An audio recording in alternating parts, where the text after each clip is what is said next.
اعوذ باللہ من الشیطان الرجیم، بسم اللہ الرحمن الرحیم۔ میں ہوں ہینا اور آپ دیکھ رہے ہیں لرن ٹائم ود ہینا۔ آج کا ہمارا ٹاپک جو ہے وہ ہے میاں بیوی۔ دنیا کی جو ابتدا ہوئی وہ سب سے پہلے جو ہے وہ میاں اور بیوی کے رشتے سے ہوئی۔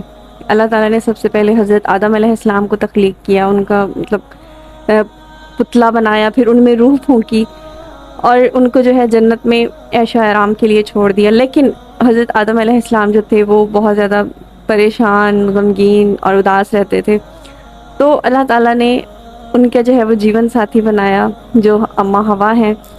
اور حضرت آدم علیہ السلام جو ہے وہ سوئے ہوئے تھے، تو اللہ تعالیٰ نے جو ہے ان کے پہلو میں اماں حوا کو بٹھا دیا، اور جب وہ بیدار ہوئے تو انہوں نے پوچھا کہ یہ کون ہے؟ تو اللہ تعالیٰ نے فرمایا کہ یہ تمہارا جو ہے جیون ساتھی ہے، اور اب جو ہے باقی کی جو زندگی ہے وہ آپ انہی کے ساتھ بسر کریں گے۔ تو اللہ تعالیٰ نے ان کا نکاح پڑھایا اور حضرت آدم علیہ السلام کو کہا کہ مہر ادا کرو۔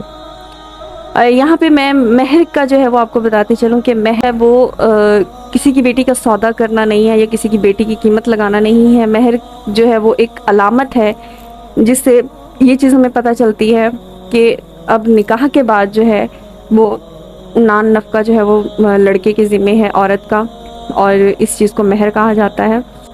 تو حضرت آدم علیہ السلام نے اللہ تعالیٰ سے پوچھا کہ اللہ تعالیٰ میں کیا دوں اس کو؟ تو انہوں نے کہا کہ تمہاری امت میں، یعنی کہ تمہاری آگے آنے والی نسل میں ایک ایسا، یعنی کہ تمہاری دنیا کو چلانے والا ایک نبی آئے گا تمہاری نسل میں، اس پہ آپ درود پاک پڑھ دو۔ تو ایک طرح سے ان کو اس چیز کے بارے میں بتایا گیا، یعنی کہ اس سے پہلے کسی کو بھی اس چیز کا پتہ نہیں تھا کہ نبی پاک صلی اللہ علیہ وآلہ وسلم جو ہے وہ آخری نبی ہوں گے، اور ان پر درود پاک، یعنی اللہ تعالیٰ نے ان کو ایک میسج بھی دے دیا کہ ان کی نسل میں ایک ایسا نبی ہوگا جو ہے اس پوری مسلمان قوم کے لیے باعث فخر ہوگا۔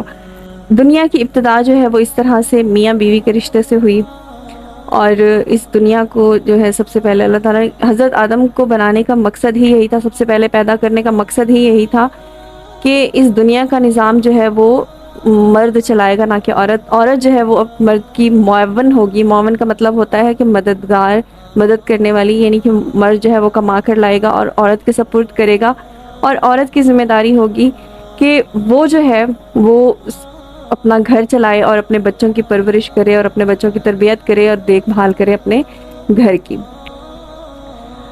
تو اس طرح اللہ تعالیٰ نے ماں باپ کے حقوق کے، بہن بھائی کے حقوق، ان پہ آیات جو ہے وہ اتاری، لیکن میاں بیوی کے لیے جو ہے وہ آیات کے ساتھ ساتھ سینکڑوں آیات ہیں جو اللہ تعالیٰ نے اتاری۔ ان کے ساتھ ساتھ پوری صورتیں بھی ہیں، سورۃ طلاق ہے، سورۃ مائدہ ہے، سورۃ النساء ہے، اور سورۃ بقرہ ہے، سورۃ ال عمران میں کافی ساری آیات ہیں جو اللہ تعالیٰ نے میاں بیوی سے ریلیٹڈ جو ہے وہ بتائیں۔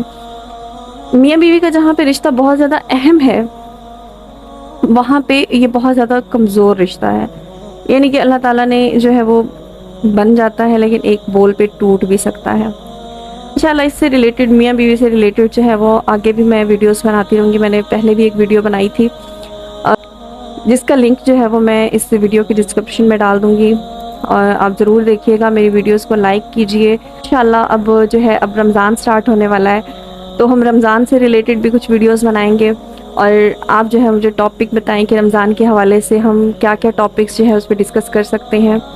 اور میرے چینل کو سبسکرائب کریں، میری ویڈیوز کو لائک کریں، اور میری جو ویڈیوز ہیں وہ اپنے عزیز و اقارب تک ضرور شیئر کریں۔ تھینک یو سو مچ۔ اللہ حافظ۔